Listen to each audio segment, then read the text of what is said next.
Hello everyone.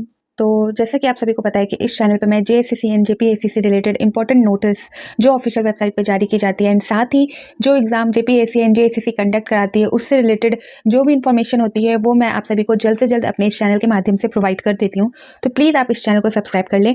तो यहाँ पर एक बात मुझे बतानी थी आप सभी को, और इस वीडियो में हम क्लियर करेंगे कि जो जेपीएससी का एग्ज़ाम 17 मार्च को होना था, क्या वो हो पाएगा, क्या वो पॉसिबल है? तो वो सारी चर्चा हम करेंगे इस वीडियो में। तो जैसा कि सबसे पहले आप सभी को पता होगा कि नीरज सिन्हा जो जेएसएससी के अध्यक्ष हुआ करते थे, उन्होंने इस्तीफा दे दिया 21 फरवरी को। आप सभी को पता होगा परसों उन्होंने इस्तीफा दे दिया, और उससे रिलेटेड अपडेट मैंने आप सभी को जैसे मुझे मिली मैंने आप सभी को प्रोवाइड कर दी। और जो लेटर में लिखा गया था उस लेटर में उन्होंने अपने पर्सनल रीज़न को बताया था, इस्तीफा देने का जो कारण था वो बताया था।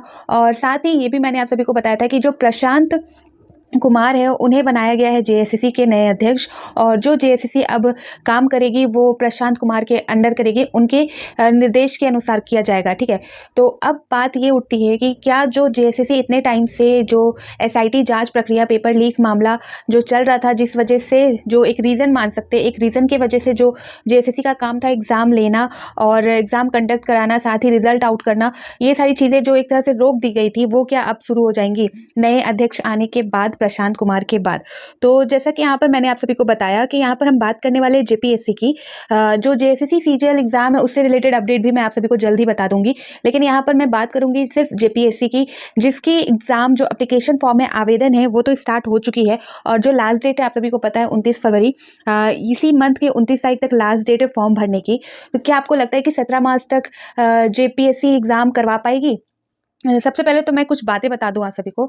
तो जैसा कि आप सभी को पता है कि जेएसएससी सीजीएल एग्जाम, जहां पर 6.5 लाख छात्रों ने फॉर्म भरा था और एग्जाम देने के लिए उनका एग्जाम होना था, एग्जाम देने के लिए वो प्रिपेयर थे, बट जो पेपर लीक मामला जो भी हुआ वो अलग बात है। लेकिन सोच सकते हो कि इतनी बड़ी क्वांटिटी में स्टूडेंट इस जेएसएससी सीजीएल एग्जाम में अपेयर होने वाले थे, और जेएसएससी के लिए बहुत टफ था उस एग्जाम को करवा पाना, और बहुत चीज़ें सुनने में भी आई कि बहुत अच्छे तरीके से या अच्छी व्यवस्था नहीं थी एग्जाम के टाइम, और सेंटर को लेकर बहुत सारी प्रॉब्लम भी देखने को मिली थी हम सभी को, क्योंकि छात्र इतनी लंबी तादाद में थे कि ये सारी व्यवस्थाएं करा पाना जेएसएससी के बस में नहीं था। आप सभी को पता है कि 8-10 साल बाद जेएसएससी सीजीएल एग्जाम को कंडक्ट किया गया, और उसके बाद जो उसकी तैयारी थी वो सही नहीं थी, और यहाँ पर ये चीज़ एक होती है।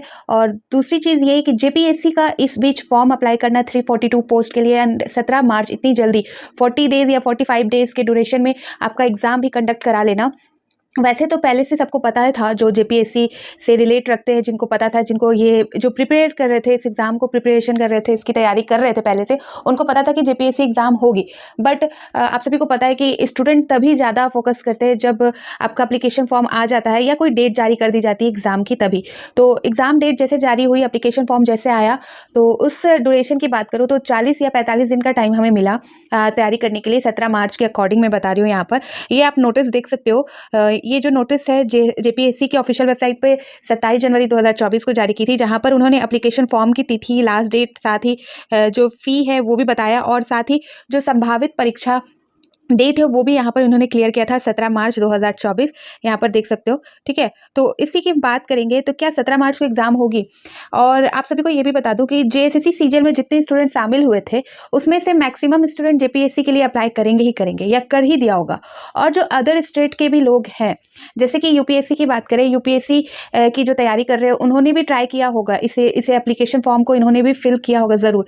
तो हो सकता है कि जेएसएससी सीजीएल में जितने छात्र तैयारी कर रहे थे, जितने छात्रों ने आवेदन भरा था, उससे भी ज़्यादा छात्र हो सकते हैं जेपीएससी के एग्ज़ाम में। और इतनी जल्दी जेपीएससी के भी बस में मेरे ख्याल से नहीं है इतनी जल्दी और सही तरीके से व्यवस्था करा पाना। तो शायद ये एग्ज़ाम जो डेट है वो पोस्टपोन हो। एग्ज़ाम होगा ये तो पता है आप सभी को, लेकिन शायद हो सकता है कि पोस्टपोन हो, और पोस्टपोन होगा तो आप सभी को पता है लोकसभा का जो चुनाव आने वाला है वो भी एक रीज़न है कि उसके बाद शायद ले पाए जेपीएससी, क्योंकि सारी व्यवस्थाएं अभी सही नहीं है, और झारखंड के बस में नहीं है, झारखंड गवर्नमेंट के बस में भी, जैसा कि जेएसएससी सीजीएल वाले आप सभी को पता होगा, को जब 6.5 लाख स्टूडेंट को जो बैठाने की व्यवस्था और एग्ज़ाम देने की जो व्यवस्था करनी थी उसमें वो सफल नहीं रहे, और बाकी चीज़ें तो हुई नहीं। 4 फरवरी वाला तो केस आया ही नहीं, एग्ज़ाम जो होना था वो तो हुआ ही नहीं, लेकिन उनके बस में भी नहीं था, उनको भी बहुत प्रॉब्लम हुआ था अरेंजमेंट करने में। और जेपीएससी ने जैसे कि इतना जल्दी फॉर्म अप्लाई किया, निकाला, और उसके साथ जो डेट जारी कर दिया 17 मार्च को, तो मेरे ख्याल से वो एग्ज़ाम उस डेट पर नहीं होगी। होगी, पोस्टपोन होगी और लोकसभा के चुनाव के बाद ही होगी, ऐसा हो सकता है। ठीक है।